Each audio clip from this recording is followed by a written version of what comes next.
अगर आपने एक बंदे को सिखाया और उसने आपके बराबर आके भी कंपनी खड़ी कर ली ना, तो आप उस वक्त तक इतना आगे जा चुके होगे कि वो आप तक नहीं पहुंच पाएगा। तो सबसे पहले तो उसकी कदर करो जो तुम्हारे बुरे वक्त बुरा वक्त में उसको कहूँगा जब तुम चल नहीं सकते थे। आपको क्या लगता है हमारे मेजॉरिटी रिसर्च कह रही है 95% मेंटालिटी एक्सीलेंट माइंडसेट है। सबसे बड़ी चीज है बड़ा सोचना।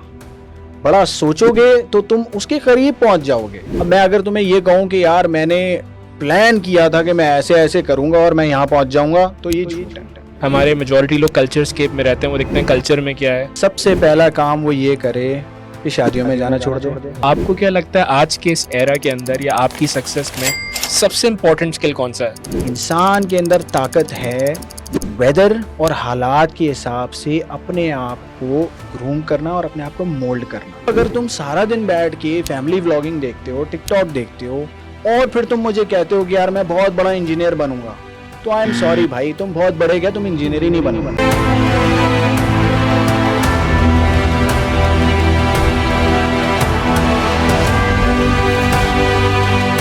Thank you so much Saad भाई for taking out some time. बहुत ही मैं समझता हूँ कीमती वक्त है आपका, और आज के एरा में अपना विजडम शेयर करना, अपने आइडियाज शेयर करना बहुत ज़रूरी है। आप क्या समझते हैं आज के एरा में इस वक्त सबसे बड़ा जो यूथ है वो किन चैलेंजेस को फेस करे? अगर हम प्रायोरिटाइज कर सकें टॉप 3, नंबर 1 चैलेंज आप क्या देख रहे हैं? अगर यूथ के जहन से देखो तो सबसे बड़ा चैलेंज फाइनेंशियल क्राइसिस है, क्योंकि इंसान हमेशा छोटा सोचता है, आज का सोचता है। लेकिन अगर मेरे हिसाब से देखो तो यूथ का जो इंफॉर्मेशन एक्सट्रैक्शन है ना आज की रिसोर्सेज के हिसाब से, वो सबसे बड़ा चैलेंज है। अगर मैं सुबह उठता हूँ और ये सोचता हूँ कि सबसे पहले मुझे अंडा खाना है, तो मेरी सोच डायरेक्ट कंजम्पशन पे जा रही है।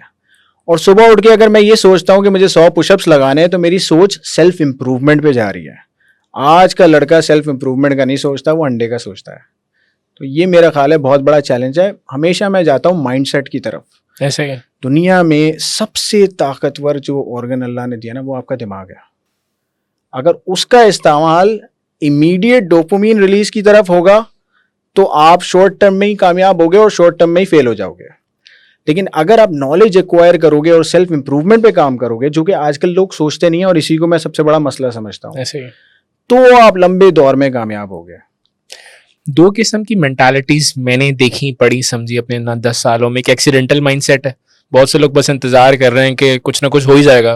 पाकिस्तान में मेंटालिटी बहुत ज़्यादा, इनफैक्ट यूएस में भी आपने इस मेंटालिटी को देखा होगा। दूसरी मेंटालिटी है कॉज एंड इफेक्ट वाली, कि वो लोग जो काम कर रहे हैं, जो आप करेंगे वही इम्पैक्ट आपको मिलेगा। आपको क्या लगता है हमारे मेजॉरिटी रिसर्च कह रही है 95% मेंटालिटी एक्सीलेंट माइंडसेट है? क्या वजह है इसकी, क्या लगता है आपको? क्योंकि हम लोग मैथमेटिक्स भूल गए हैं। मैथमेटिक्स में एक कॉन्सेप्ट है प्रोबेबिलिटी का। प्रोबेबिलिटी आपको बताती है कि अगर आप ये 4 चीज़ें कर लोगे तो 95 to 96% चांस है कि आप ये रिजल्ट ड्राइव कर लोगे। और बाकी जो 4% है वो बाय लक और दुआओं पे बिलीव करते हैं। तो हमारा यही प्रॉब्लम है सबसे बड़ा, कि हम दुआओं से आगे नहीं बढ़े अभी तक।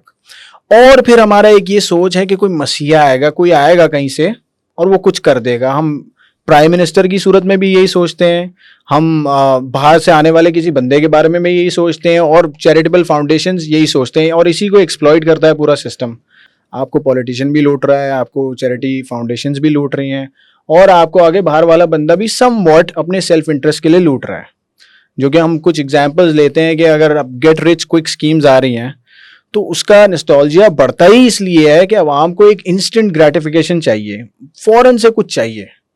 तो मेरा ख्याल है ये मसला है सबसे बड़ा जिसे सॉल्व करने की ज़रूरत है। हमारे यहाँ देखा जाए जहनी गुर्बत बहुत ज़्यादा है। मतलब वो रॉबर्ट कियोसाकी का मुझे बड़ा कमाल जुमला लगता है कि उन्होंने नस्लों में गुर्बत बांटी है। मतलब बस वो नौकरी कर लो, लिमिटेड इनकम कमा लो। आप बहुत ज़्यादा बात करते हैं इस पे कि अपना बिजनेस सेटअप किया जाए, स्किल अप किया जाए। क्या वजह है, मतलब इस जहनी गुर्बत को ख़त्म करने के लिए क्या किया जाए? आप बहुत सारा कंटेंट भी बना रहे हैं, अवेयरनेस भी दे रहे हैं, but what do you think, what steps should individuals take कि वो जहनी गुर्बत को ख़त्म कर सके? यार सबसे पहले है ना, बीमारी को समझना ज़रूरी है। तुम रेस्टोरेंट जाओ, रेस्टोरेंट में एक लड़के को खड़े हुए देखो जो तुम्हें सर्व कर रहा है, वो सर करेगा, यूं करेगा, आपकी कुर्सी खींच देगा। ठीक है, आप सर्विस इंडस्ट्री में हो, लेकिन मैं उसके जहन को जब पढ़ता हूँ ना तो मुझे ये समझ में आता है, उसको ये पता है कि उसने सारी ज़िंदगी यही करना है, उसके बच्चे ने भी यही करना है, और ज़्यादा से ज़्यादा उसका बच्चा मैनेजर बन जाएगा वहाँ का। तो सबसे पहले तो बीमारी को समझो कि आप ख्वाब ही बड़े नहीं देखते। जब आप ख्वाब नहीं देखोगे बड़े, तो आप रिजल्ट बड़े ड्राइव नहीं कर सकते। अभी मैं एक थ्योरी पढ़ रहा था, सब्स्टिट्यूशन थ्योरी, कि अगर आपके जहन में एक आइडिया है और आप उसके बारे में सोचते रहो और वो दुनिया के हिसाब से एक बहुत छोटा आइडिया है, तो आप उस आइडिया के करीब करीब पहुंच जाओगे। और अगर आपके जहन में एक आइडिया है कि मैं बहुत बड़ा बिजनेस टाइकून बनूंगा और मेरे नीचे 1000 एम्प्लॉय होगा और मैं उनको कंट्रोल करूंगा, उनको गाइड करूंगा, उनको स्पीचेस दूंगा और वो मेरी बात सुनेंगे, तो कम से कम तुम 12, 15, 20 एम्प्लॉय तक पहुंच जाओगे और एक छोटी मोटी कंपनी के ओनर बन जाओगे।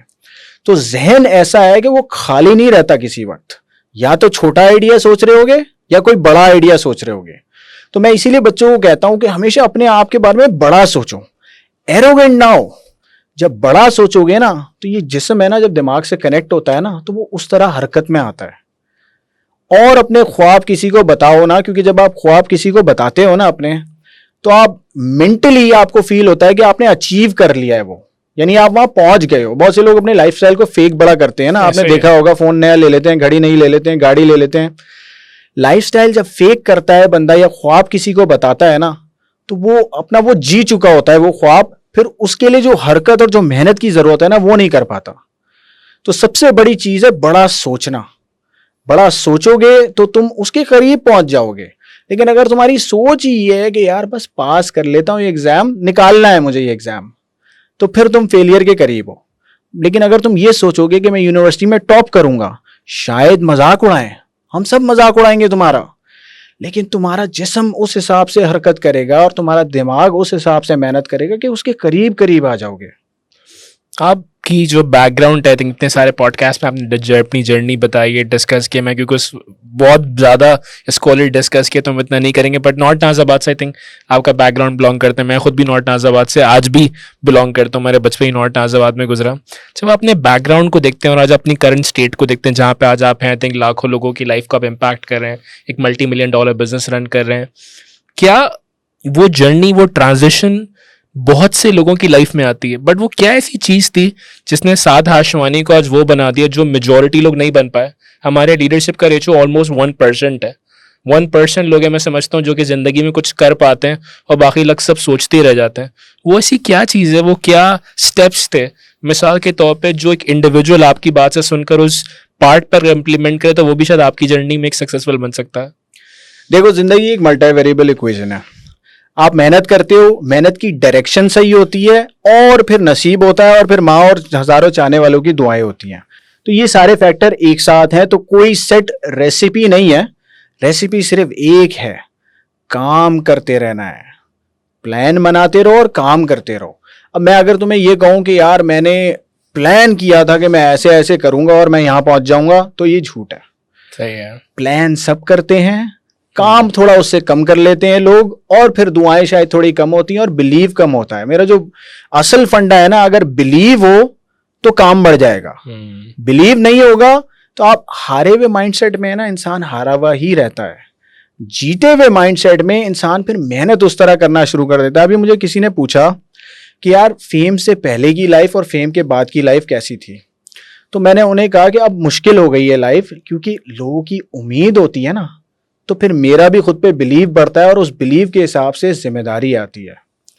जब आप एक टास्क लेते हो ना अपने ऊपर, तो आप लोगों को ये चिल्ला के बता रहे होते हो कि मैं खत्म करूंगा इसे क्योंकि मैंने शुरू किया है। ये जिम्मेदारी आपने अपने ऊपर लेनी है और वो आएगी बिलीव से। ये सोच के बड़ा ख्वाब देखा है तो करके बताना है, चाहे 4 लोगों को प्रूव करना है, अपने घर वालों को, चाहे अपने आप को प्रूव करना है, करके बताना है अब। और वही है, अपने जहन में ये लाओगे, अब मैं हार नहीं मानूंगा, अब मुझे कोई नहीं रोक सकता। ये जो सारे लोग आपके आसपास हैं ना, दोस्त हैं, चाहने वाले हैं, देखो जो अपनी फीलिंग है ना, वो आपके अलावा कोई फील नहीं कर सकता। कोई रोने नहीं आएगा आपके लिए, कोई मायूस नहीं होगा आपके लिए, आप अपने आप के लिए मायूस होगे और आप अपने आप के लिए स्टेप लोगे। तो लोगों की ये जो फितरत है ना कि यार मैं उसको अपना दुख शेयर करूंगा, इसको अपने ख्वाब शेयर करूंगा तो कुछ हो जाएगा, कोई नहीं फील करेगा। सिर्फ तुम फील करोगे और अपने जहन पे वो जोर डालोगे कि मैंने कमिट किया है अपने आप से और इन 4 लोगों से। और फिर बात आ जाती है झूठ और सच की। हम अपने आप से बड़ा झूठ बोलते हैं, हम झूठ भी बोलते हैं नेगेटिव डायरेक्शन में। चलो मैं कहता हूं तुम अपने आप से झूठ बोलो कि मैं प्राइम मिनिस्टर बन जाऊंगा, या मैं मास्टर्स करूंगा MIT यूनिवर्सिटी से, या मैं बहुत बड़ा साइंसदान बन जाऊंगा, या मैं पाकिस्तान का या इंडिया का सबसे बड़ा डॉक्टर बनूंगा, या मैं दुनिया में कोई ऐसी इन्वेंशन लेके आऊंगा जिसकी पूरी दुनिया को जरूरत होगी। ये हो गया एक झूठ जो बहुत ऊपर की सोच वाला झूठ है। ये अभी भी ठीक है। लेकिन अगर तुम ये सोचते हो कि यार मैं एक आम सा आदमी हूं, छोटे से घर में पैदा हुआ हूं, मैं कुछ नहीं कर सकता, या यार मेरे अब्बा मेरे बारे में सोचते नहीं है, मुझे पैसे कम मिलते हैं, या मेरे अब्बा के पास छोटी गाड़ी है, या मेरे घर में चिकन नहीं बन पाता, या मुझे बसों में सफर करना पड़ता है, तो ये सोच छोटी सोच है अपने आप के बारे में। रियलिटी तुम्हारी वही होगी जो तुम जी रहे हो। सोच बड़ी करो। जब सोच बड़ी होगी तो मेहनत करने का दिल करेगा। मैंने एक शख्स से पूछा जो वेल ऑफ फैमिली से आया, अच्छा मैं रिलेट नहीं कर सकता जो वेल ऑफ फैमिली से आया ना, जो गोल्डन स्पून के साथ पैदा होते हैं, मैं रिलेट नहीं कर सकता उनके साथ, क्योंकि मैंने लाइफ जी नहीं वो वाली। लेकिन मैंने उससे पूछा यार तुम इतनी मेहनत क्यों करते हो, तुम्हारे अब्बा माशाल्लाह सेट हैं, प्रॉपर्टीज है, गाड़ियां हैं। तो उसने कहा कि मुझे अपने ख्वाब को अपने आप के लिए और बेहतर बनाना है और ये कंटिन्यू रखना है सिस्टम। गुर्बत से बड़ा डर लगता है। बहुत ज़बरदस्त। आई थिंक मैनिफेस्टेशन जो है मैं समझता हूँ बहुत मैटर करती है, विजुअलाइजेशन बहुत मैटर करती है। आप अपनी अर्ली एज में विजुअलाइज करते थे इतनी सक्सेसफुल लाइफ मैनिफेस्ट करते थे, और क्या वाकई में मतलब आप समझते हैं कि मैनिफेस्टेशन एक बहुत ही पावरफुल टूल है? अच्छा, मैनिफेस्टेशन एक बड़ा क्लीशे वर्ड आ गया, ऑनलाइन बहुत ज्यादा यूज कर रहे हैं लिबरल्स भी, तो मैं ये वर्ड यूज नहीं करता इतना ज्यादा। सही है। लेकिन अगर आप मुझसे पूछे ना, तो मैं आज भी इस कमरे में भी ऐसे लोग बैठे हुए हैं जिनको पता है कि मेरे पास जब कुछ भी नहीं था, एटीट्यूड पूरा था, काम करने वाला एटीट्यूड था, दिमाग ये था कि मैं कुछ बनूंगा और मैं कुछ कर सकता हूं। और मैंने ये ख्वाब देखा था जो रियलिटी बेस्ड है कि एक दिन मैं माइक पकड़ के 200 लोगों से बात कर रहा हूँ। ये मेरे जहन में था, मुझे पता नहीं था कैसे करूंगा। माइक खरीदने के पैसे नहीं थे, कपड़े नहीं थे सामने लोगों के खड़े होने के, लेकिन मुझे पता था एक दिन करूंगा मैं। ये जो आप एक दिन करूंगा कहेंगे, मैंने मेरी नजर में विजुअलाइजेशन ही ना, विजुअलाइज करते थे, मतलब सोचते जरूर थे कि मैं करूंगा, तो I think somehow you are visualizing it. यार ये सोच आती है जब आपको गुर्बत की वजह से लोग कोस रहे होते हैं ना, ऐसा ही है, तो आप बोलते हो इनको तो करके बताऊंगा बेटा मैं, ऐसा ही है, ये देखेंगे कि किससे बात कर रहे हैं, ऐसा ही है। और फिर इंसान कर पड़ता है। यार जोश है ना, ऐसी चीज है। मैं भी एक एग्जांपल दे रहा था कि वर्ल्ड स्ट्रॉन्गेस्ट मैन है, उसने अपनी कहानी बताई कि वो वेट उठाना चाह रहा था 500 kgs का अपनी प्रैक्टिस सेशन के दौरान, वो उठा नहीं पा रहा था। एक बार ट्राई किया, 2 बार ट्राई किया, तीसरी बार जब वो ट्राई करने गया ना, उसने कहा कि मैं अपनी सोच में कुछ अलग लेके आता हूँ। उसने उस वक्त ये सोचा कि इस वजन के नीचे मेरा बच्चा फंसा हुआ है। बॉडी ने एड्रेनलिन दिया और उसने फौरन वो वजन उठा लिया। तो ये है दिमाग की ताकत। ऐसा ही है, आपके दिमाग में है ना, अल्लाह ताला ने ऐसी ताकत दी है जिसको अनलॉक करने का काम अल्लाह ने आपको दिया है। लोग कहते हैं ना यार किस्मत में लिखा हुआ है, किस्मत में सब कुछ लिखा हुआ है, लेकिन एक रेड बटन है, एक ब्लू बटन है, एक व्हाइट बटन है। आपने कौन सा बटन दबाना है ये आप चूज करते हो, और वो चूज करना अपने मेंटल पावर्स को अनलॉक करने के बराबर है। ऐसे ही है। मेजॉरिटी लोगों के जो फैसले होते हैं ना, वो उनके नहीं होते। आप इस बात को समझते होंगे, वो कल्चर से आ रहे होते हैं। हमारे मेजॉरिटी लोग कल्चर स्केप में रहते हैं, वो देखते हैं कल्चर में क्या है।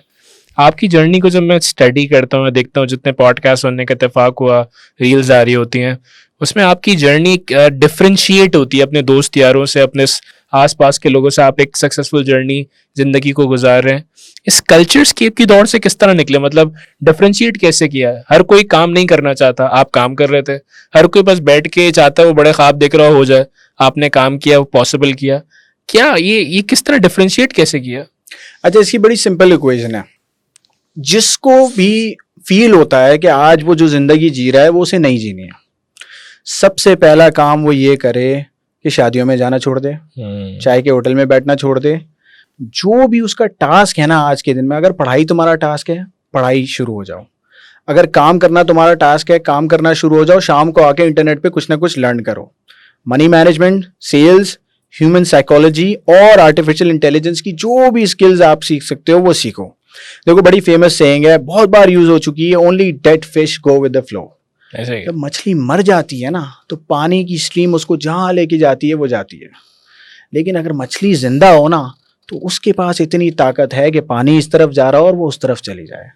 तो अपने आप को डिफ्रेंशिएट करने का एक ही तरीका है, सब लोग नया मोबाइल ले रहे हैं, तुम ना लो, तुम्हारा चल रहा है अभी भी फोन। सब लोग नया कंप्यूटर ले रहे हैं, तुम ना लो, तुम्हारा चल रहा है अभी भी कंप्यूटर। सब लोग शादियों में जा रहे हैं, तुम ना जाओ। सब लोग नए कपड़े पहन रहे हैं, तुम ना पहनो। आज मजाक उड़ेगा, 5 साल बाद नहीं उड़ेगा। 10 साल बाद तुम्हारा नाम लेंगे वो, और 15 साल बाद अपने बच्चों को मिसाल देंगे, ऐसा बन के बताना है।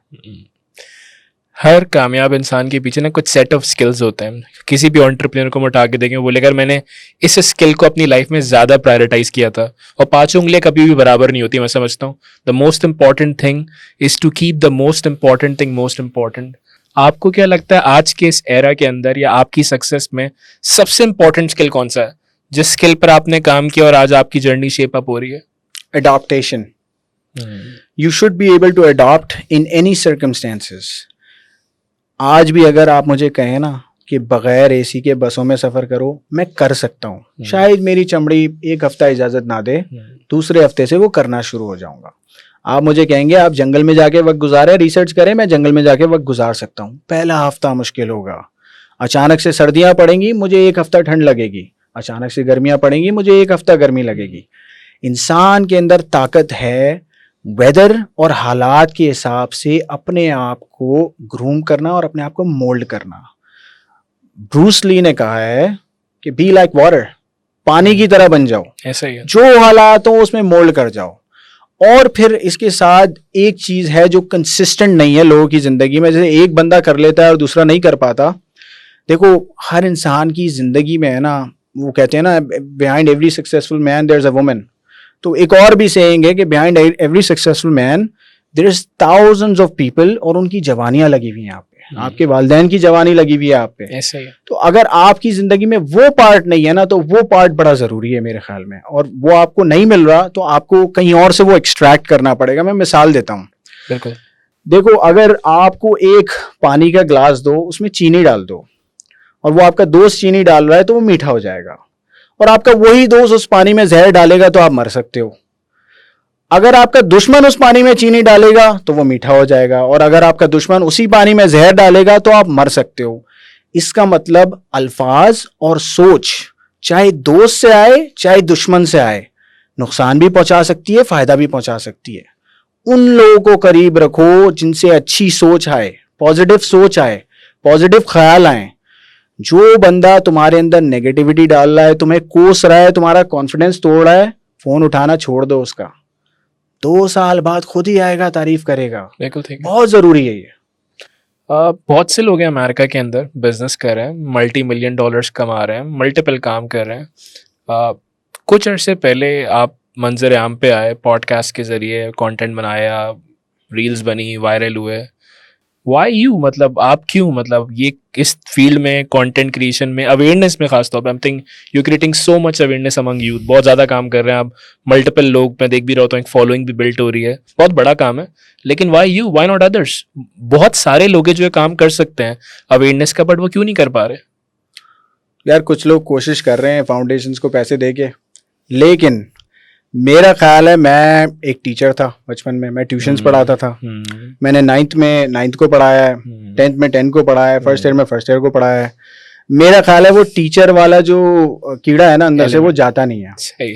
और बहुत से लोग अच्छा काम कर रहे हैं, मेरा ख्याल है हम रिकग्नाइज नहीं करते। जैसे हमारे उस्ताद हैं, मेरे भी उस्ताद हैं, तनवीर अहमद, वो भी ह्यूस्टन से हैं, वो भी बड़ा अच्छा काम कर रहे हैं। उन्होंने $9 मिलियन नस्ट यूनिवर्सिटी को डोनेट किया है। ऐसे ही। साथ में अभी हमारे एक बड़े अच्छे दोस्त हैं चौधरी अयाज साहब, उन्होंने बड़ी डोनेशंस की हैं, उन्होंने फास्ट यूनिवर्सिटी को स्पॉन्सर किया है, उन्होंने बहुत सारी ऐसी डोनेशंस की हैं जो कि खामोशी से करते हैं लोग।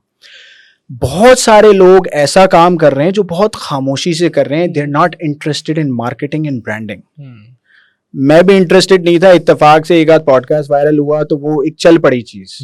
बहुत सारे लोग बहुत काम कर रहे हैं, तो अब मेरा ख्याल है ये कहना गलत होगा कि लोग नहीं कर रहे हैं। और मल्टीपल पॉडकास्ट में आप गए, मल्टीपल कंटेंट क्रिएशन को भी आप देख रहे होते हैं। पाकिस्तान में जिस तरह का कंटेंट क्रिएट हो रहा है, देखा जाए तो बड़ा low categorize kind of content Pakistan में कंज्यूम किया जाता है।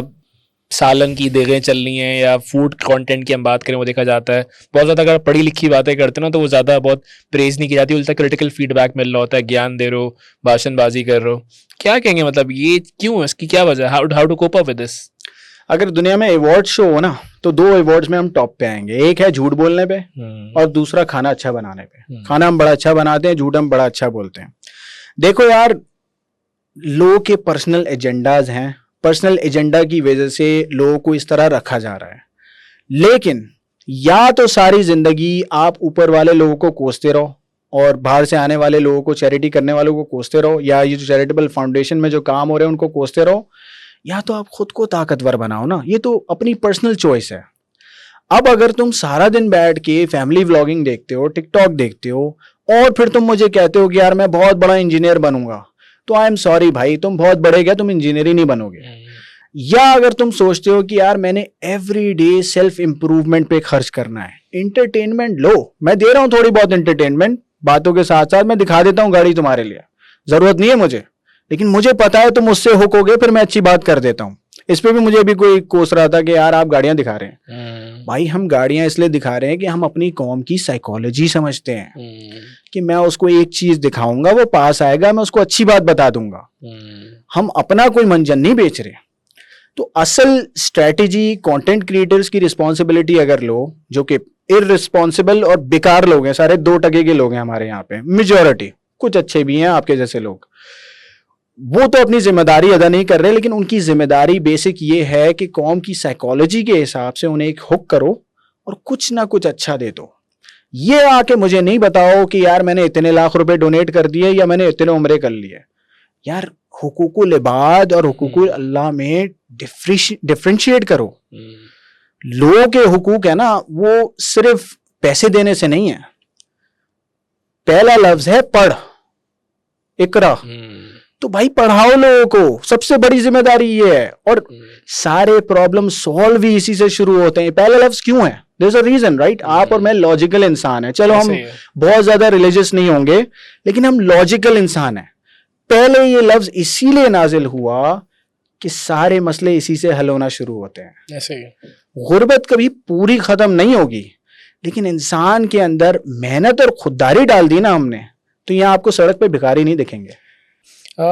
वेस्ट की इंडस्ट्री को भी जितना बहुत मैंने स्टडी किया, बड़ा अच्छा साइकोलॉजिस्ट है नीर अयाल, उसने बड़ी खतरनाक किस्म की किताब लिखी, इंडिस्ट्रैक्टेबल और हुक्ड, 2 बहुत खतरनाक किताबें हैं जो उनका रिव्यू करने का इत्तेफाक हुआ। मेजॉरिटी लोग ना हुक्ड हैं, लोग यूट्यूब पे एक वीडियो देखने जाते हैं, 5 देख के बाहर आ रहे हैं, फेसबुक पे एक चीज़ देखने गए, पता नहीं क्या क्या देख के बाहर आ गए। आप भी डिजिटल एरा में रहते हैं, कंटेंट बना रहे हैं, लाखों तरह के फॉलोअर्स हैं, हज़ारों कमेंट्स आते हैं, साथ में बिजनेसेस भी रन कर रहे हैं। डिस्ट्रैक्शन को ओवरकम किस तरह कर रहे हैं आप? सबसे पहली चीज़ है कि जब भूख लग रही हो ना, उस वक्त राशन खरीदने ना जाओ, क्योंकि उस वक्त तुम खरीदने एक चीज़ जाओगे और ख़रीद के 4 चीज़ आओगे। और भूख कब लग रही होगी तुम्हें? जब तुमने फ़ोन उठाने से पहले अपने दिमाग में अपनी एंटरटेनमेंट डिसाइड नहीं की हुई होगी। पहले तो तुम्हें ये डिसाइड करना है कि मैं इंटरनेट पे जाता क्यों। 4-5 रीज़न है लोग जाते हैं। नंबर 1 रीज़न उसकी है एंटरटेनमेंट। अगर आप इंटरटेनमेंट के साथ साथ, अच्छा मैं ज़्यादा जिम्मेदारी हमेशा कहता हूँ कंटेंट क्रिएटर्स की है। देखो, एक एवरेज स्टूडेंट जो क्लास में होता है ना, उसका पढ़ने का दिल नहीं चाहता। ऐसे ही टीचर अच्छा होना चाहिए। हमें आपको टीचर अच्छे नहीं मिले थे, ऐसे ही हम एवरेज स्टूडेंट नहीं थे, हम ऐसे स्टूडेंट थे जो सेल्फ मोटिवेटेड स्टूडेंट थे। बिल्कुल ऐसे ही। तो आज के दौर में अगर टीचर ये डिसाइड कर लेना कि मैंने जो बैक बेंचर है उसको भी पढ़ाना है और मैंने ये जो बच्चा बार बार हाथ उठाता है इसको भी पढ़ाना है, तो वो मेहनत उस हिसाब से करेगा जिस हिसाब से वो बैक बेंचर समझता है। हाथ उठाने वाला आगे वो सीख ही लेगा देर सवेर। यही मैं कहता हूँ, देखो इंटरनेट पे इतनी इंफॉर्मेशन है, जिसने सीखना है ना वो मुझे भी देख लेगा और 100 और वीडियो भी देख लेगा इंटरनेट पे जाके सीखने के लिए, सेल्फ इंप्रूवमेंट के लिए। जिसे नहीं सीखना वो सारा दिन टिकटॉक स्क्रॉल करता रहेगा और कुछ नहीं सीखेगा। तो जिम्मेदारी किसकी है?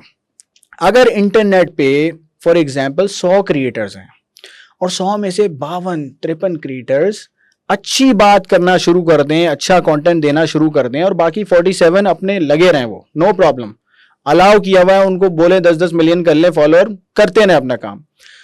इंटरनेट का गेम बड़ा है ना, मजे का गेम है। जब ज्यादा लोग अच्छी बात कर रहे होंगे ना, तो आपका एल्गोरिदम इवन दो आपको 5 बुरे वीडियो फीड कर रहा है, वो 6ठा वीडियो अच्छा फीड कर देगा। ऐसे ही। तो कंटेंट क्रिएटर की ज्यादा जिम्मेदारी है। अब अगर मैं स्टूडेंट को कोसता रहूं ना, जो देखने वाला आम कंज्यूमर है, भाई एक सिक्योरिटी गार्ड है, वो कर रहा है 12-15 घंटे की ड्यूटी, अब उसको तो मैं नहीं रोक सकता ना टिकटॉक देखने से, या मैं रोक सकता हूँ उसको? उसको मैं नहीं रोक सकता। उसका काम इतना टफ काम है, इतना मेहनत का काम है, सूरज में खड़े होना, धूप में खड़े होना, 10 लोगों की गालियां सुनना, सबको सर सर बोलना। उसको एंटरटेनमेंट चाहिए, उसकी नीड है, वो पागल हो जाएगा, खुदकुशी कर लेगा वरना। तो उसको हम नहीं रोक सकते। लेकिन हम ये कर सकते हैं कि हम इंटरनेट पे वॉल्यूम इतना बढ़ा दें अच्छी चीज का कि जो बुरी चीज भी देख रहा है ना, उसके एल्गोरिथम में 5वां 6ठा वीडियो आपका मेरा आ जाए या किसी और का आ जाए जो काम की बात कर रहा हो। अभी मैंने एक वीडियो बनाया, स्टॉक मार्केट क्या चीज है, ऐसा ही है। वो सिखाने के लिए मुझे अच्छा हैरत हुई कि लोगों को पता ही नहीं है स्टॉक मार्केट क्या चीज है। वो कहते हैं जुआ है, ये है, वो है। भाई स्टॉक मार्केट ऐसी चीज है जिसमें एक कंपनी जो आप बनाने की सलाहियत नहीं रखते हो, उसमें ओनरशिप की आपको मौका मिल जाता है। ये है स्टॉक मार्केट। ऐसे ही। तो अगर हम ऐसी चीजें लोगों को रोज दे रहे हो मार्केट में, तो आपको नहीं लगता कि आप 50-60% ऑडियंस को इस काबिल बना दोगे कि वो अपने आप के लिए कुछ कर लेंगे, खुददार बन जाएंगे और मेहनती बन जाएंगे? नहीं, मुझे खलील जिब्रान का बड़ा कमाल जुमला लगता है। उसने कहा कि जब तुम माल से देते हो ना, लोगों को बहुत थोड़ा देते हो, लेकिन जब तुम जात से निकाल के देते हो, यानी giving out of yourself, that's what you truly give. And think you doing an amazing job. और आई ट्रूली एग्री कि कंटेंट क्रिएटर्स की एक बहुत बड़ी जिम्मेदारी है। एंड मैं इस जिम्मेदारी को बहुत ज़्यादा महसूस करता हूँ, बिकॉज मुझे 12 साल हो गए। I worked among the youth. I think मैंने कोई लाखों नौजवानों के साथ काम किया स्कर्दू, गिलगित में। इनफैक्ट छुट्टियां मनाने भी अगर गया स्कर्दू या कहीं, तो मैंने वहाँ जाके स्कूल कॉलेजेस में लेक्चर्स दिए। रियलाइज दैट, मतलब मैं आज से 10 साल पहले, 8 साल पहले स्कर्दू गया एक असाइनमेंट के लिए। तो असाइनमेंट खत्म हो गया 2 दिन को, ने कहा आप घूमे 8-9 दिन स्कर्दू घूमे। तो स्कर्दू में लिटरेसी रेट बहुत हाई है। मुझे नहीं पता आप गए नहीं गए, वहाँ पे कॉलेज स्कूल्स बहुत हैं। तो मैंने कहा, मैं रैंडमली वॉक इन किया, मैंने कहा भाई मैं ट्रेनर हूँ, थोड़ी बहुत माइंडसेट ट्रेनिंग्स कराते हैं। तो आई रियलाइज कि उन्होंने कहा कि यार टूरिज्म सबसे ज़्यादा है, लेकिन people are not unable to take the responsibility. बहुत बड़ा प्रॉब्लम जो मैं समझ पा रहा हूँ, मेरा सवाल आपसे ये है, हम रिस्पॉन्सिबिलिटी लेना क्यों नहीं चाहते? मतलब आपको खुदा ने दिया, मैं देख रहा हूँ कि आप वक्त निकाल लें, स्किल यूनिवर्सिटी भी कुछ बनाने का प्लान कर रहे थे, मल्टीपल चीज़ें कर रहे हैं, कंटेंट भी क्रिएट कर रहे हैं। जिम्मेदारी लेना क्यों नहीं चाहते लोग कि भाई आपके पास है, खुदा ने दिया, बांटो, इल्म दो। कुछ नहीं दे सकते, माल नहीं दे सकते, जो है वो तो दो। लोग देना क्यों नहीं चाहते? अच्छा, हमारे यहाँ का सबसे बड़ा प्रॉब्लम ये है कि लोग सिखाते हुए ये सोचते हैं कहीं ये मुझसे आगे ना निकल जाए या कहीं ये मेरा कंपेटिटर ना बन जाए। ये फीलिंग उस वक्त आती है जब आप सेटअप क्रिएट करते हो और आप लेजी हो जाते हो। जो बंदा रोज सुबह उठ के काम पे जा रहा होगा ना, वो कभी कंपटीशन से नहीं डरेगा और वो कभी सिखाने से नहीं डरेगा। सिखाने का फंडा ये है कि अगर आपने एक बंदे को सिखाया और उसने आपके बराबर आके भी कंपनी खड़ी कर ली ना, तो आप उस वक्त तक इतना आगे जा चुके होगे कि वो आप तक नहीं पहुंच पाएगा। लेकिन लोगों का प्रॉब्लम यह है कि उन्होंने सेटअप क्रिएट करना है और सो जाना है। अब वो इसीलिए नहीं सिखाते। मैंने, वैसे आपकी इंफॉर्मेशन थोड़ी सी कम है, हमने ऑनलाइन फ्री यूनिवर्सिटी बना दी है। 2.5 लाख बच्चा है उसमें। पाकिस्तान की सबसे बड़ी फ्री यूनिवर्सिटी है जिसमें online e commerce earning skills सिखा रहे हैं हम। बेहतरीन। हम जब ये बना रहे थे, जब मेरे पास कोई 20-30 हज़ार फॉलोअर थे, मैंने ये बनाने का सोच लिया था। मैंने लोगों को अप्रोच करना शुरू किया क्योंकि मेरा एक डोमेन है और मैं चाहता था कि मैं एक स्किल बेस्ड यूनिवर्सिटी बनाऊं। मुझे कोर्स नहीं बनाना है, मुझे मंजन नहीं बेचना है, मुझे एक इंस्टीट्यूट बनाना है जिसमें अलग अलग तरह के प्रोफेसर्स हों, हर फील्ड का एक्सपर्ट बंदा हो जिसने कमाया हुआ अपनी फील्ड में, वो आके सिखाए। तो जब मैंने शुरू में अप्रोच करना शुरू किया लोगों को, तो ज्यादातर लोग मुझे ये कहते थे, नहीं साद भाई हम तो नहीं सिखा सकते, सॉरी। फिर अचानक से कंट्रोवर्सी वगैरह हुई, बहुत ज्यादा वायरलिटी बढ़ गई, तो वही लोग वापस आना शुरू हो गए कि यार चले हम पढ़ा देते हैं। अब उनको अपनी शक्ल दिखानी थी। अच्छा, मैंने कहा आके पढ़ा दें, कोई मसला नहीं है। आपको फेम चाहिए, मैं आपके साथ बैठ के वीडियो बना लूंगा, कोई मसला नहीं है, आप पढ़ाएं। अब लोगों का प्रॉब्लम ये है कि जब वो सिखाने जाते हैं ना, तो जो सीखने वाला है ना, वो कहता है कि मुझे तैयार करके दे दो। मेरा एक बड़ा अच्छा दोस्त है वकार ज़का, दुनिया जानती है उनको। वकार मुझे बोलता है कि यार साहब, जब भी मैं technical analysis, fundamental analysis, white paper पढ़ने का बोलता हूँ, कोई नहीं पढ़ता।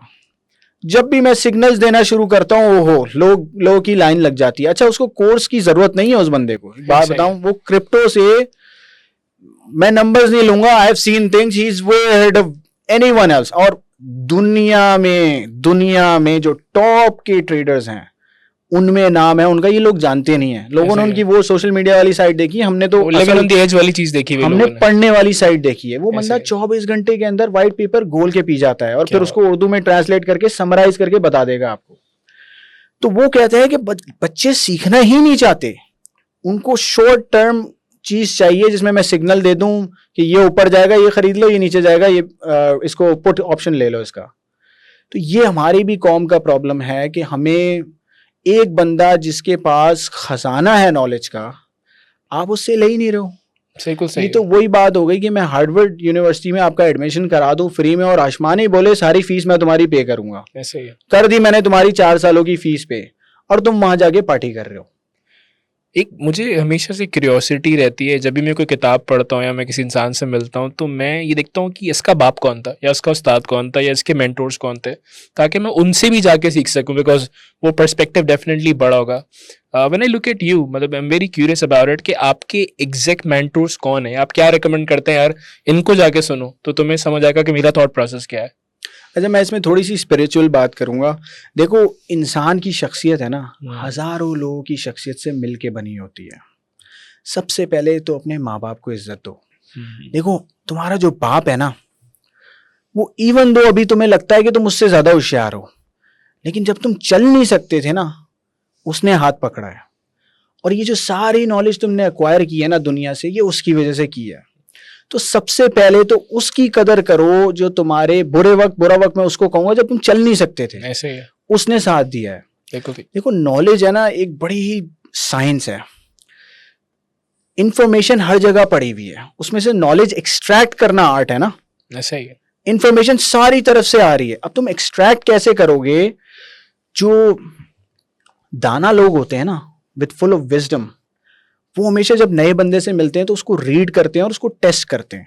कोई भी इंफॉर्मेशन देने से पहले वो ये देखते हैं कि इसने कितना दिया जो इसके पास देने को था। अगर तुम्हारे पास देने को इज्जत है अपने माँ बाप को, क्या वो तुमने दी?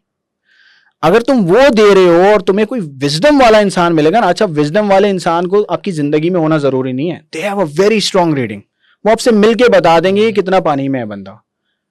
With the game of probability, I am not saying किसी ने फ्यूचर देखा हुआ है। विजडम वाले लोग उन्हीं लोगों को सिखाते हैं जो लोग उनके पास जो देने को होता है वो दे रहे होते हैं। सेल्फिश लोगों को नहीं सिखाते। अभी मेरा एक दोस्त है, नया दोस्त बनाया, उससे मैं तकरीबन 8 या 10 बार मिला हूं टोटल।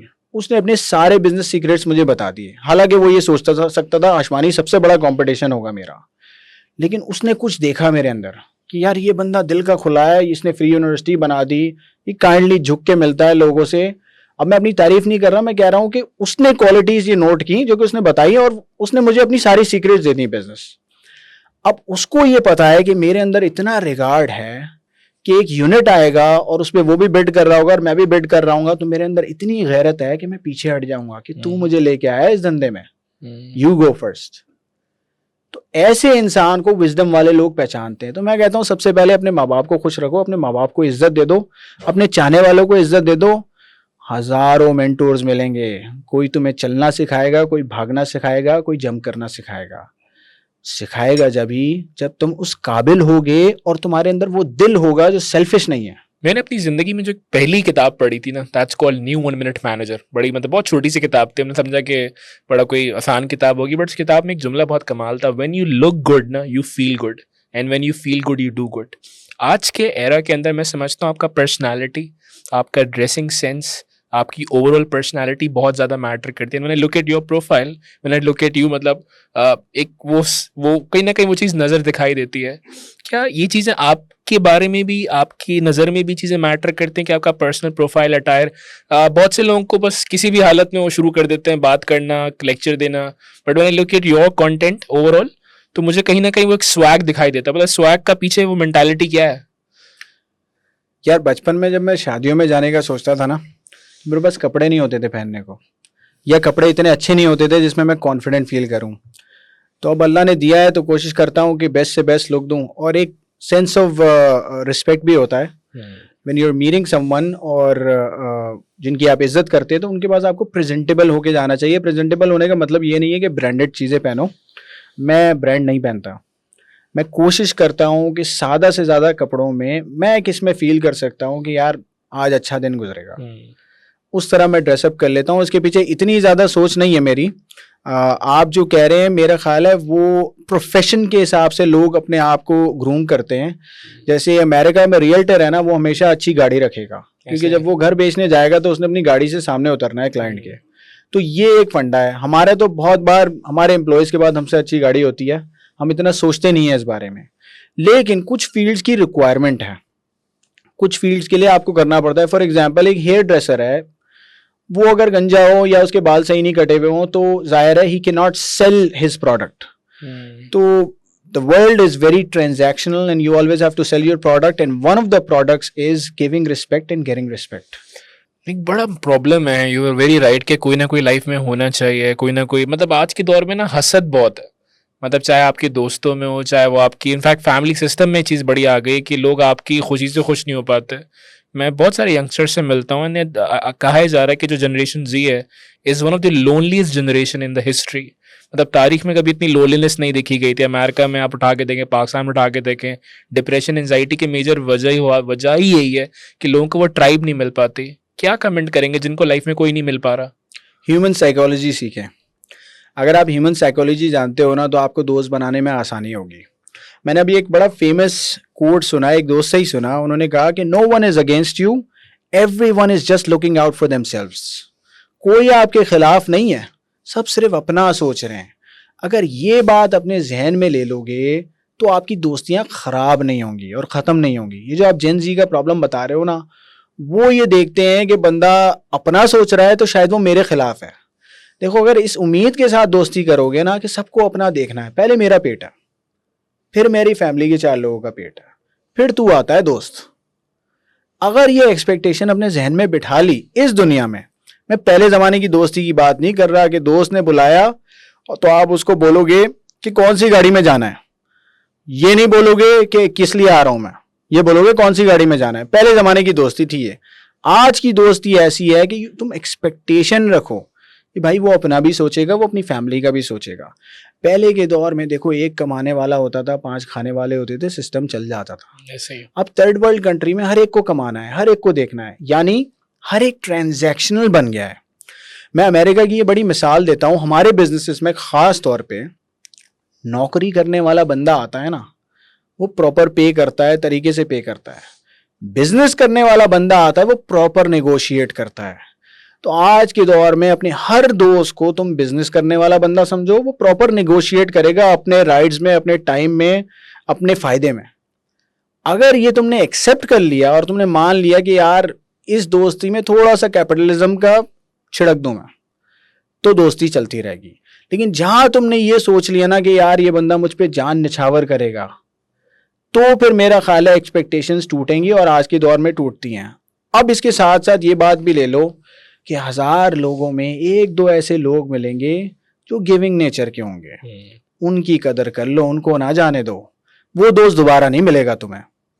बड़ा बहुत ही ज़बरदस्त बात की कि दोस्ती, मैं समझता हूँ आपके बिजनेस में, आपकी ज़िंदगी में ओवरऑल बहुत मैटर करती है। बिजनेसेस के अंदर बहुत सारे कंपोनेंट्स हैं, बहुत सारे स्किल्स हैं जिसे इंसान सीखे, डेवलप कर सकता है। कम्युनिकेशन स्किल बहुत ज़्यादा मैटर करता है बिजनेस के अंदर। लिंक्डइन सर्वे के मुताबिक नंबर 1 स्किल अगर आप उठा के देखें, कम्युनिकेशन है। आप अपने आप को एलिवेट करना चाहते हैं, लिफ्ट अप करना चाहते हैं, when I see your communication it's quite amazing. मतलब बड़ा प्रोफाइंड, बड़ी प्रिसाइज और बड़ी सब्सटेंशियल बातें आप करते हो। किस तरह आपने अपने कम्युनिकेशन को इम्प्रूव किया? बिकॉज हर कोई बात नहीं कर पाता, हर कोई बहुत सक्सेसफुल है, हर कोई बहुत कुछ अर्न कर रहा है, लेकिन वो बता नहीं पाता, वो लोगों को शेयर नहीं कर पाता। How did you work on your communication? अच्छा, ये कोई ऐसी साइंस नहीं है जिस पे आप बहुत ज़्यादा वर्क कर सको। पहले तो हमारे साथ तो लैंग्वेज बैरियर का प्रॉब्लम था, क्योंकि स्कूल के टाइम पे मुझे लोग कहते थे कि अंग्रेज़ी बोलो। उस वक्त अंग्रेज़ी बोलने की आदत नहीं थी। जब अमेरिका गए तो उर्दू बोलने की आदत थी, वहाँ भी उर्दू बोलते थे। एक टाइम ऐसा आया कि मैंने अंग्रेज़ी में सोचना शुरू कर दिया। अभी भी आप मुझसे सवाल कर रहे हो ना, वो मैं ट्रांसलेट कर रहा हूँ अंग्रेज़ी से उर्दू में, और मेरा जवाब भी ट्रांसलेट हो रहा है। तो पहली तो बात यह है कि दुनिया में जो सबसे ज़्यादा बोलने जाने वाली ज़बान में जो ट्रांजैक्शंस होती है ना, बिलियंस ऑफ डॉलर्स के बिजनेसेस होते हैं, वो है अंग्रेज़ी। सबसे ज़्यादा बोले जाने वाली ज़बान ये नहीं है, लेकिन सबसे ज़्यादा बिजनेस और ट्रांजैक्शंस इस ज़बान में होते हैं।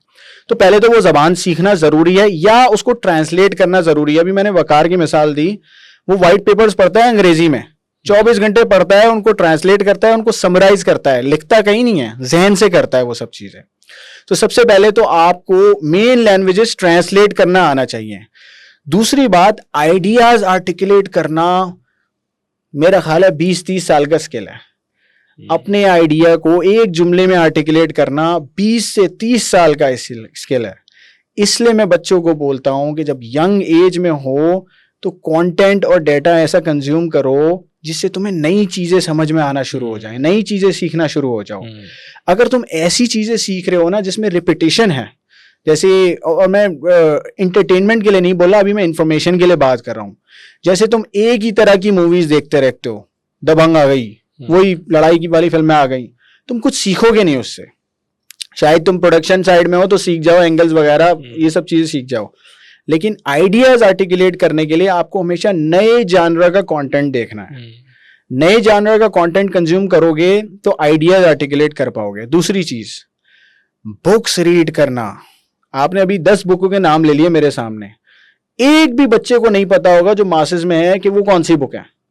तो बुक्स रीड करना बहुत जरूरी है। रीडिंग का मुझे भी शौक नहीं है, पढ़ने का दिल मेरा भी नहीं चाहता। ई बुक पढ़ लो, सुन लो बुक को, पॉडकास्ट सुन लो। यहाँ पे कितने % लोग हैं पाकिस्तान में या इंडिया में या बांग्लादेश में या नेपाल में जो फैमिली व्लॉगिंग देखते हैं? कितने % लोग होंगे? और कितने % लोग हैं जो पॉडकास्ट सुनते हैं? जो रोगन एक्सपीरियंस, हम समझो अभी तो ऐसा फील होता है बचपन से सुन रहे हैं हम उसको। ऐसा ही है। क्योंकि आप जब गाड़ी चला रहे होते हो या आप जब आराम फरमा रहे होते हो, आंखें बंद होती हैं, तो podcast is the only content that you can watch and listen with your ears. अगर इमेजिनेशन है और कान चल रहे हैं तो पॉडकास्ट सुन सकते हो, बाकी सारे कंटेंट में आंखें खुली रखनी है। तो मैं कहता हूं दिमाग खुला रखो और आंखें बंद कर दो, कभी कभी पॉडकास्ट सुन लो। जिंदगी का एक हिस्सा पाकिस्तान में गुजरा, फिर जिंदगी का एक हिस्सा अमेरिका में गुजर रहा है। दोनों तरह की ऑडियंसेस दिखने का इत्तेफाक होता है। कहाँ ज़्यादा एम्पैथी दिखाई देती है ना? Empathy is like one of the major skills I believe. मैं समझता हूँ कि एक इंडिविजुअल के अंदर होना चाहिए और इंसान को इंसान बनाती है। वहाँ ज़्यादा दिखाई देता है, यहाँ ज़्यादा दिखाई देता है, और कहाँ अगर नहीं दिखाई देता तो क्यों नहीं दिखाई देता? अच्छा, दुनिया की सबसे ज़्यादा चैरिटी लोग कहते हैं पाकिस्तान में होती है, लेकिन एम्पैथी मैं कहूँगा बाहर के मुल्कों में ज़्यादा है, जिसे हम कहते हैं हुकूकुल इबाद। जो टैक्स सिस्टम है ना, वो भी बड़ा एम्पैथेटिक सिस्टम है इन माय ओपिनियन। जो मेडिकल सिस्टम है वो बड़ा एम्पैथेटिक सिस्टम है। जो एजुकेशनल सिस्टम है वो बड़ा एम्पैथेटिक सिस्टम है। अगर तुम ये बोलते हो कि मैं अपने जेब से 500 रुपए का नोट निकाल के रोज ट्रैफिक सिग्नल पे देता हूँ, ये एम्पैथेटिक नहीं है मेरे लिए। लेकिन अगर तुम ये बोलते हो कि मैं एक बंदे को अपने दिन का या अपने हफ्ते का 2 घंटा देता हूँ उसे कुछ सिखाने में, ये एम्पैथेटिक है। लवली। अगर तुम किसी को हॉस्पिटल लेके जाते हो, ये एम्पैथेटिक है। तुम उसके मुंह पे पैसे मारते हो, ये एम्पैथेटिक नहीं है। तुम लाखों लोगों को, हजारों लोगों के मजमे को अगर खाने खिला रहे हो, ये एम्पैथेटिक नहीं है। तुम उसकी भूख मार रहे हो, लेकिन हमारी जेनेटिक्स डिजाइन की गई है भूख में मेहनत करने को। अगर तुम आसानी से वो काम कर रहे हो उसका, तो उसका काम खत्म, वो मासूर हो गया, वो हमेशा के लिए आपका मोहताज हो गया। मैं इसीलिए ये बात भी करता हूं कि ये जो पॉर्न कंजम्पशन है ना हमारी कंट्री में ज्यादा इसलिए है कि इंस्टेंट ग्रेटिफिकेशन है। अगर आप मेहनत के उस रास्ते पे चले जाओ और निकाह तक चले जाओ तो वो ग्रेटिफिकेशन आपकी खत्म हो जाएगी। ऐसा ही है। तो हमारा ये सॉल्यूशन ही नहीं है लॉन्ग टर्म। हमें एम्पैथी की डेफिनेशन ये लगती है कि अपनी मार्केटिंग और सेल्फ पाइटी की फीलिंग। यहां पे मैंने सबसे ज्यादा लोगों को नोट किया है, हराम पैसा होगा, धंधा उनका 2 नंबर होगा, हज उम्रे पूरे होंगे, चैरिटी पूरी होगी। मैंने अभी रिसेंटली एक आर्टिकल पढ़ा जिसमें कोट्स भी थे, इस्लामिक कोट्स भी थे, कि आप जो हराम का पैसा कमाते हो ना और उससे चैरिटी करते हो, सही है, तो उससे सवाब नहीं मिलता। सही है। आपने जो गंदा काम किया उसका कुफारा अदा हो रहा होता है, यानी आप -10 +2 पे जा रहे होते हो। क्योंकि डोनेट कोई पूरा तो नहीं करता। मैंने कोई यहाँ मर्द का बच्चा नहीं देखा जिसने करोड़ रुपए हराम के कमाए और वो पूरे करोड़ डोनेट कर दिए। ऐसा तो कोई नहीं करता। करोड़ कमाते हैं, 20 लाख डोनेट करते हैं और फिर बोलते हैं यार मैं बड़ा अच्छा इंसान हूँ, मैं देखो सबके काम आता हूँ। तो ये एम्पैथी नहीं हुई, ये सेल्फ ब्रांडिंग और सेल्फ पाइटी की फीलिंग हुई। या तो तुम लोगों को दिखा के अपने आप को बड़ा अच्छा इंसान साबित करना चाह रहे हो, और ये करने की उसी को जरूरत है जो अच्छा नहीं है। इज्जत देने वाला और लेने वाला अल्लाह है। जो इज्जत लेने के लिए बहुत ज्यादा कोशिश कर रहा हो ना, उसके भी गिरेबान और जेब में झांको। हाँ, हमने पाकिस्तान के बहुत ज़्यादा शू से बात की, बहुत ज़्यादा मसाइल हैं। मैं समझता हूँ यहाँ पे यंगस्टर्स के बाहर एम्पैथी ज़्यादा है, एज यू जस्ट मेंशन, हुकूक लिबाद बहुत ज़्यादा है, टैक्स सिस्टम बहुत ज़्यादा है, एजुकेशन बाहर बहुत ज़्यादा है, लेकिन बाहर मसाइल भी बहुत ज़्यादा है, लाइफ आसान भी नहीं है। सही है, बाहर जाने के कुछ अपने प्रोज एंड कॉन्स हैं। मतलब तरबियत मैं समझता हूँ बाहर करना आसान नहीं है। पाकिस्तान में शायद तरबियत वाला पहलू निस्बतन आसान है। हमारे पास बहुत सारे स्टैट्स अवेलेबल हैं, जो लोग बाहर गए उनकी जो नस्लें में ट्रांजिशंस हुई हैं वो बहुत ज़्यादा है। इसे किस तरह देखते हैं भाई? पाकिस्तान में तो तरबियत ही नहीं है। ये आपको किसने कहा कि पाकिस्तान में तरबियत है? अगर तरबियत होती तो हमारा मुल्क के साल में होता। सही है। अगर आप मैक्रो लेवल पे देखो तो तरबियत नहीं है। शायद 10% 20% घर ऐसे हैं जो सच भी बोलते हैं, ठीक है, जिनके बच्चे भी सीधे रास्ते पे हैं। हमारे यहाँ गलत काम छुपा के किया जाता है, गलत काम ज्यादा महंगा होता है, वहाँ गलत काम सामने किया जाता है और गलत काम सस्ता होता है। ठीक है। मेरी थ्योरी ये है कि यहाँ पे अगर कोई बच्चा टैटू बनवाता है तो उस बच्चे के जहन में मुझे नहीं समझ में आता कि क्या आया ऐसा, क्योंकि उसको तो सारी तालीम मिली थी ना बनाने की। वहां का जो बंदा टैटू बनाता है या वो ड्रिंक करता है, मैं तो बोलता हूँ उसके कल्चर में ये चीज थी। सही है। तो उसको तो कोई रेजिस्टेंस ही नहीं थी। आपकी लाइफ में तो रेजिस्टेंस थी। देखो, बाहर की जिंदगी अगर इस वजह से मुश्किल समझ रहे हो ना कि वहां अपने कपड़े खुद धोने पड़ते हैं, अपने बर्तन खुद धोने पड़ते हैं, अपनी प्लेट खुद उठानी पड़ती है, तो वो तो बहुत छोटा सोच रहे हैं लोग। अगर आप सिर्फ इसलिए बाहर नहीं जा रहे हो कि वहां थोड़ा सा अपना काम खुद करना पड़ता है, अपनी अम्मा को नौकरानी नहीं बनाना पड़ता, तो बहुत छोटी सोच है। अगर आप मैक्रो लेवल पे सोचें तो तरबियत उस मुल्क की ज्यादा है जहां शोर शराबा नहीं होता, जहां हॉर्न नहीं बजते, जहां माँ बहन के नाम पे गाली कम दी जाती है। मैं थोड़ा सा ऐड करूंगा इसमें। देखिए, दो तरह के लोग हैं जो बाहर नहीं जा पा रहे। एक तो बिल्कुल आपने सही आइडेंटिफाई किया, वो लोग बाहर नहीं जाना चाह रहे जो काम खुद से करना नहीं चाहे। कहते हैं यार ऐश वाली लाइफ है, यहाँ पे 20,000 में आपको मेड मिल जाएगी, 25,000 में आपको ड्राइवर मिल जाएगा, आपको 10,000 में प्लम्बर मिल जाएगा, हर चीज़ इजीली एक्सेसिबल है। बिल्कुल सही। ये जो इंस्टेंट ग्रेटिफिकेशन के आदि वो बाहर नहीं जाना चाहते, कहते बिकॉज वहाँ पे लाइफ इंस्टेंट नहीं है, वहाँ हर चीज़ मेहनत करनी पड़ेगी। एक और स्कूल ऑफ थॉट है जो बड़ा लिमिटेड है, बड़ा इंटेलेक्चुअल स्कूल ऑफ थॉट है। मुझे नहीं पता आपका कितना इंटरेक्शन हो ऐसे स्कूल ऑफ थॉट से, बट मेरा हुआ। जो बाहर रह भी रहे और यहाँ से गए, या बहुत से ऐसे लोग हैं जो नहीं जाना चाह रहे, बिकॉज उन्होंने रिसर्च इस बात पे की कि बाहर जहाँ कंफर्ट है, जहाँ बाहर बड़ा अच्छा सिस्टम है, वहाँ पे हमारे बच्चों को स्कूलों में वो चीज़ें भी पढ़ाई जाएंगी जो वो नहीं पढ़ना चाहिए, जो वो नहीं पढ़ना चाहते हैं। And you know what I mean, right? And you understand that वहाँ नेटफ्लिक्स बाहर का प्रोडक्ट है, आपके मुल्क का प्रोडक्ट नहीं है। नेटफ्लिक्स ने जहाँ जितनी इन्फॉर्मेशन इंडक्ट की, बच्चों को हुक कर रहा है, किस चीज़ पे हुक कर रहा है, you know it better. So I think what do you think, मतलब इस बारे में आपकी क्या राय है? मतलब इज इट द राइट, क्या मैं बात सही कह रहा हूँ या आपको इसमें कोई कॉन्ट्रडिक्ट है? अच्छा, इसको दो स्टेप्स में ले लेते हैं इसका आंसर। सबसे पहले तो हम लोग क्योंकि ऐसी जनरेशन से हैं जो प्री नेटफ्लिक्स और पोस्ट नेटफ्लिक्स, हमने दोनों दौर देखे हुए हैं। Pre Instagram, post Instagram, pre TikTok, post TikTok. तो हम दोनों चीजों में कंपैरिजन अच्छा कर सकते हैं। अच्छा, अब दूसरे स्टेप में ले लेते हैं कंजर्वेटिव्स और क्रिश्चियन और जो दूसरे मजहब के लोग हैं जो कंजर्वेटिव साइड पे हैं, उनकी वैल्यूज हमसे बहुत अलाइन होती हैं।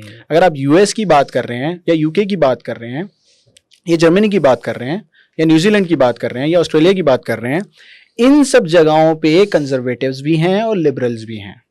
आप चूज कर सकते हो कि मैं कंजर्वेटिव साइड पे जाऊं या लिबरल साइड पे जाऊं। जो बात आप खुल के नहीं कर रहे हो, मैं खुल के कर देता हूं।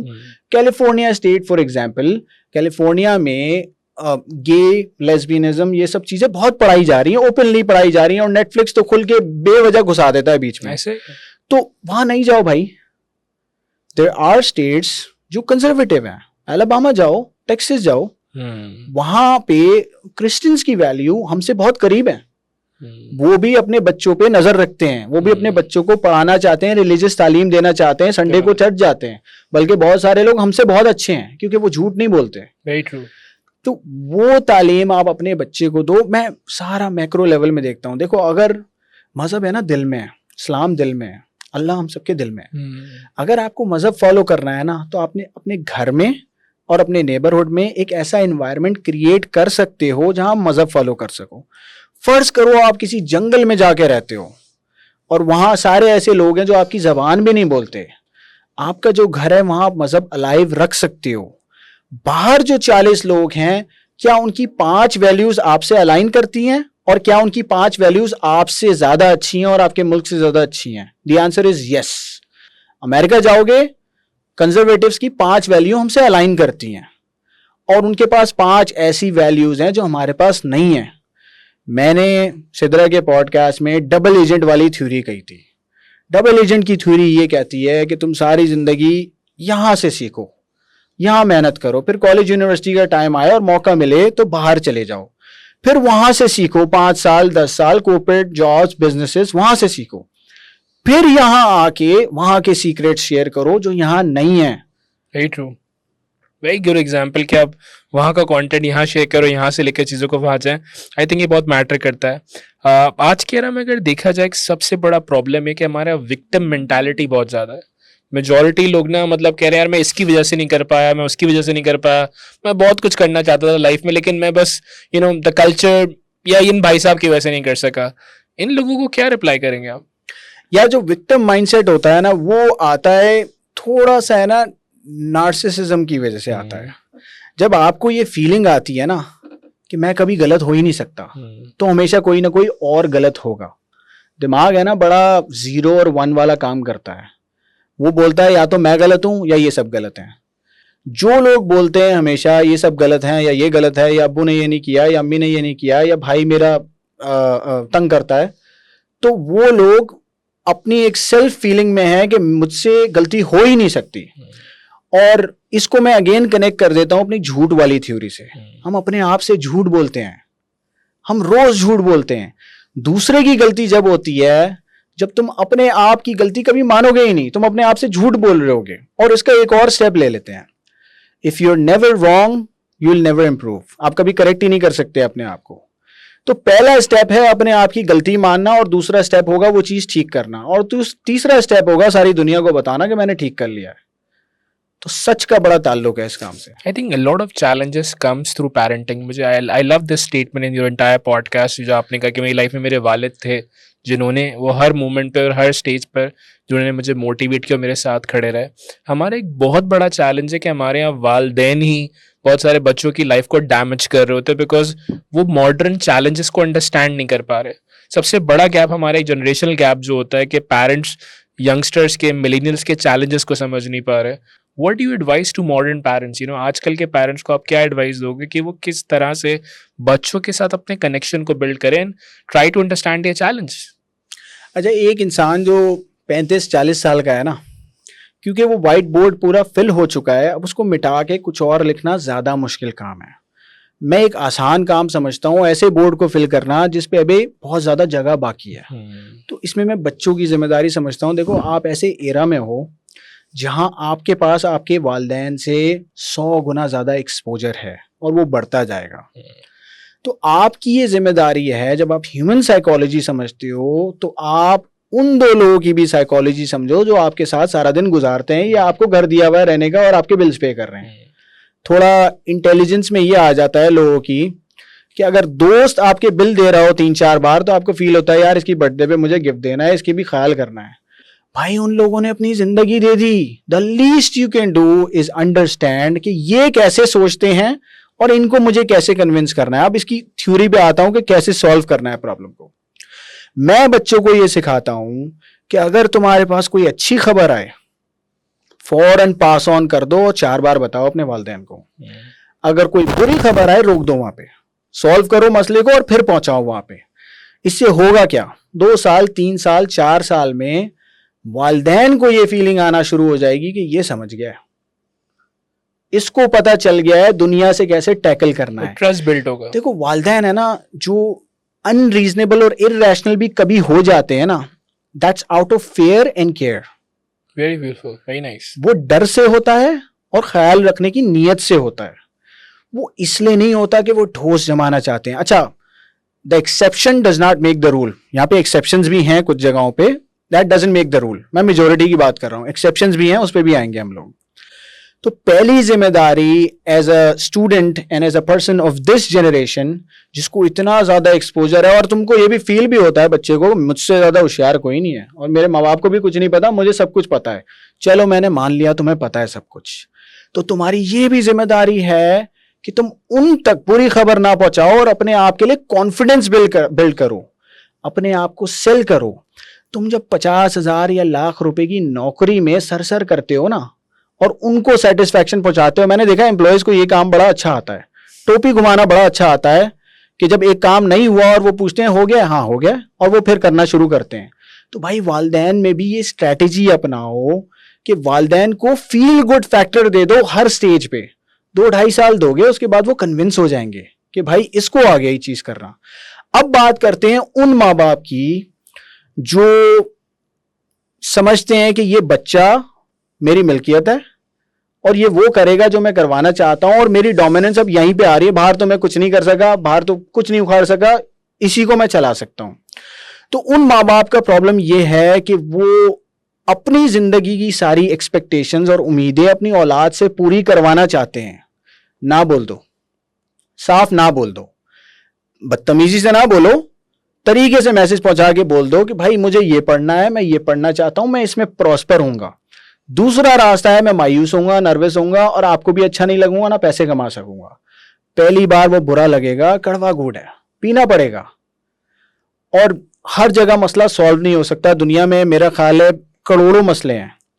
हम एक एडवाइस से शायद उसका 80% 90% सॉल्व कर लें, 10% हमेशा अनसॉल्वेबल रहेगा। हर सवाल का जवाब नहीं दे सकते हम।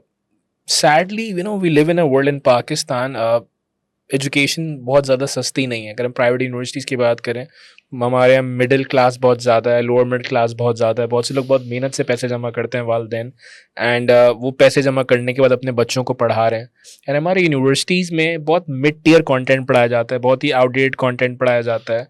What do you advise to young individuals, वो क्या करें? पाकिस्तानी एनवायरनमेंट में डिग्री लेना भी ज़रूरी है to some extent, as you understand के यहाँ पे मैटर करता है। यूएस में शायद डायनामिक्स अलग है, बट मसला है कि वो डिग्री जो वो हासिल कर रहे हैं वो उल्टा उनकी बेरोजगारी में इजाफा कर रही है, वो उनको वहाँ पहुँचा नहीं पा रही। What's your advice? अच्छा, इसमें सबसे बड़ी ये चीज़ है कि आप दुनिया को स्टडी करो कि दुनिया में फ्यूचर किस चीज़ का है। मैं एग्जांपल देता हूँ, जब हम एनईडी यूनिवर्सिटी जा रहे थे तो उस वक्त इलेक्ट्रॉनिक और इलेक्ट्रिकल इंजीनियर की परसेंटेज बहुत हाई रिक्वायर्ड होती थी। और BCIT और सॉफ्टवेयर बेस्ड जो इंजीनियरिंग प्रोग्राम्स हैं उनके लिए 65% 60% में एंट्री हो जाती थी। तो हमारा जो मुल्क है वो मैं बता रहा था कि वो पढ़ोगे तो बहुत कामयाब होगे और ये पढ़ोगे तो शायद तुम यहीं रह जाओ। लेकिन दुनिया उस वक्त भी IT को मान रही थी, इंडिया में इंडस्ट्री क्रिएट होना शुरू हो गई थी, यहाँ भी बहुत सारे सॉफ्टवेयर हाउसेस खुलना शुरू हो गए थे। तो सबसे पहले तो इंटरनेट पे जाके रिसर्च करो, ChatGPT, Grok 3, DeepSeek, रिसर्च करो कि दुनिया में अगले 5 साल में क्या पढ़ाई काम आएगी। साइकोलॉजी नहीं पढ़ना है, समझ रहे हैं? लोगों का दिमाग ये है कि जो चीज़ आसान है ना वो मैं आज पढ़ लूँ, 4 साल गुजार लूँ अपने। तो उन लोगों का तो अपना मसला है ना कि उन्होंने रिसर्च ही नहीं की। यार तुम कपड़े खरीदने जाते हो तो 4 दुकानों पे रिसर्च करते हो कि कहाँ सस्ता मिलेगा, कहाँ कपड़ा अच्छा है। अपनी जिंदगी के फैसले के लिए थोड़ी रिसर्च नहीं कर रहे। रिसर्च करोगे तो पता चलेगा कि दुनिया में आगे क्या चलना है। अब आज से 10 साल पहले मुझे तो पता चल गया था कि AI की पढ़ाई बड़ी काम की है। 10 साल हो गए। तो जो बच्चा गूगल पे जा रहा होगा उस वक्त, उसको भी पता चलना चाहिए। nice. तो सबसे पहले तो ये चीज देखो कि दुनिया में होने क्या वाला है। okay. ब्लाइंडली ना जाओ कि मुझे आसान कोर्स लेना है। ये जो लोग, बहुत से लोग मैंने देखा है कि यार मैं कॉमर्स ले लेता हूँ, आसानी से निकल जाएगा। अरे भाई, दुनिया में देखो किस चीज की क्या अहमियत है और किस चीज से तुम एक्सट्रैक्ट कर सकते हो और मोनेटाइज कर सकते हो अपने आप के लिए। I think I love this fact what you shared कि अगर मुझे लेस ब्राउन का जुमला बेहद पसंद है। कहते हैं ज़िंदगी में अगर आसान फैसले लिए तो ज़िंदगी आज तो आसान है लेकिन कल बहुत मुश्किल हो जाएगी, और अगर आपने आज मुश्किल फैसले लिए लेकिन ज़िंदगी आज तो मुश्किल लेकिन कल आसान हो जाएगी। एक बहुत बड़ा मसला हमारे यहाँ ये है कि जो मैंने फेस किया, जो मैं देख रहा हूँ, बिकॉज मैं पिछले 10 साल से यूथ के साथ बहुत ऑन गोइंग काम किया, मैंने बहुत बैक एंड काम किया। हमारे लोग यूनिवर्सिटी पढ़ने जाते हैं, एक तो इदारों का मसला है, जैसे हमने बात की कि इदारे वो क्वालिटी एजुकेशन नहीं दे रहे हैं। एक मसला हमारे अपने रिस्पॉन्स का भी है। बहुत से लोग यूनिवर्सिटी में पढ़ाई नहीं कर रहे हैं, वो ऐसी एक्टिविटीज़ में चले जाते हैं। इनफैक्ट बहुत से कॉलेजेस, A-लेवल कॉलेजेस अगर हम उठा के देखें, यूनिवर्सिटी कल्चर उठा के देखें, वो भी ऐसी एक्टिविटीज़ को प्रमोट कर रहे हैं जहाँ पे बच्चों के रिलेशनशिप बिल्ड हो रहे हैं, वो अफेक्शंस बिल्ड हो रही हैं, और जिस चीज़ पर कॉन्सेंट्रेट करना है ना उस चीज़ पर कॉन्सेंट्रेट नहीं कर रहे हैं। And that's why the real गुर्बत comes. What do you advise on this? इसको 2-3 पॉइंट्स में लेते हैं। मैं जब बचपन में स्कूल जाता था तो हमारे टीचर्स का ज़्यादा फोकस ये होता था कि हमारे बाल कितने कटे हुए हैं, या हम अंग्रेजी बोल रहे हैं कि नहीं बोल रहे, या हमारा यूनिफॉर्म कैसा दिख रहा है, या हम अमीर बाप के बेटे हैं कि नहीं है। तो प्रायोरिटीज़ तो हमेशा से गलत ही हैं हमारी कंट्री में। अभी मैं एक यूनिवर्सिटी में स्पीच देने गया था, एक नाम नहीं लूँगा, वहाँ पे पैनल में मेजोरिटी सवाल ये हो रहे थे कि सर हम ये पढ़ रहे हैं आज, 4 साल बाद तो दुनिया बहुत बदल जाएगी तो हमें तो जॉब नहीं मिलेगी। मैंने उन सबको एक ही जवाब दिया कि बेटा अगर तुम सिर्फ जॉब के लिए पढ़ रहे हो तो तुम्हें जॉब नहीं मिलेगी। अगर तुम इसलिए पढ़ रहे हो कि तुम जॉब क्रिएट कर सको, और वो कैसे होगा, वो बाय प्रोडक्ट है कि तुम कुछ क्रिएट कर सको, तो तुम्हें जॉब भी मिल जाएगी और दुनिया के साथ तुम अडॉप्ट भी कर लोगे। मेरे वालिद मुझे बचपन से बताते हैं कि ये जो डॉक्टर लोग हैं ना, बड़े अजीब लोग होते हैं। पहले तो 15-16 साल पढ़ाई करते हैं, फिर हर साल कुछ ना कुछ पढ़ रहे होते हैं। तो इससे पता ये चलता है कि पढ़ाई और स्ट्रेस और मेहनत कभी खत्म नहीं होगा, लेकिन एक स्टेज आएगा कि आपको आदत हो जाएगी वो करने की। कंटिन्यूसली करते रहोगे, the path toward success becomes a way of life. मुश्किलें इतनी पड़ी कि आसान हो गई। आपका दिमाग ऐसे ट्यून हो जाएगा कि मुझे कॉन्स्टेंटली लर्न करना है। देखो यार, दुनिया बहुत तेजी से बदल रही है, बहुत तेजी से बदल रही है। हर 6 महीने में कोई ना कोई नई चीज आ रही है। तो जो भी इंसान ये समझता है कि मुझे सब कुछ आता है, उसको कुछ नहीं आता, क्योंकि हर 6 महीने में चीज चले जाएगी। तो स्टूडेंट्स को मेरी एडवाइस ये है कि आपका प्रोफेसर इसलिए है कि उसने कुछ क्रिएट नहीं किया अभी। अच्छा, ये मैं मंजन सेलर वाली लाइन पे नहीं जा रहा। यूनिवर्सिटी एजुकेशन बैचलर्स करना बहुत जरूरी है। मार्क माय वर्ड, साद अशमानी बोल रहा है पढ़ाई करो, कॉलेज जाओ, यूनिवर्सिटी जाओ, पूरी पढ़ाई करो। ये साद अशमानी बोल रहा है, ये बात याद रखें सब। लेकिन क्रिटिकल थिंकर बन जाओ, रीडर ना बनो, पढ़ के सोचने वाले बनो। पढ़ के सोचने वाला इंसान इंफॉर्मेशन सिर्फ टनल विजन में नहीं लेता। जब घोड़ा चल रहा होता है ना, उसकी दोनों साइड की आंखें कवर होती हैं, तो उसको सिर्फ सामने का दिख रहा होता है। तुम अगर सिर्फ अपने प्रोफेसर को देख रहे हो तो सिर्फ सामने देख रहे हो। तुमने यहां भी देखना है, वहां भी देखना है।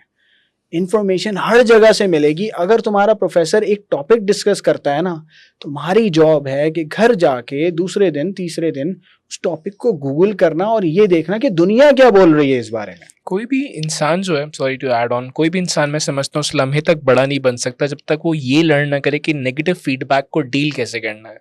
आई थिंक बहुत से लोग आपको भी क्रिटिक करते हैं। मैंने बहुत सारे कमेंट्स में पढ़ा, देख रहा होता हूँ, मुख्तलिफ जगहों पर नजर भी आ रहा होता है कि बहुत से लोग आपको क्रिटिक कर रहे हैं कि यार ये ऐसे शूज पर बात कर रहे हैं, जैसे आपने शायद वाले शू पे बात की, बहुत सारी कॉन्ट्रोवर्सीज पे बात की। शायद कि वायरल होना चाहता है, शायद ये अपना कोई कोर्स सेल करना चाहता है, अपनी पॉपुलैरिटी चाहता है, पॉडकास्ट में या कोई ऐसी बात जरूर करता है जिससे वायरल हो जाए। somehow you deal with this negative criticism as well. कैसे डील करते हैं इसको यार? सबसे पहले तो आपके दिमाग के आगे ना 2-3 चौकीदार होने चाहिए। उन चौकीदार को गार्ड करना चाहिए कि किसको अंदर भेजना है और किसको अंदर नहीं भेजना। Easier said than done.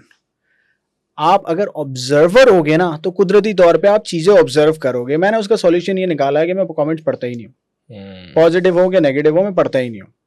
लेकिन अगर मैं पढ़ भी लूं तो मेरे दिमाग में इतनी ताकत है कि कौन सा 5 मिनट तक दिमाग में रहेगा और कौन सा 5 साल तक रहेगा। Brilliant example.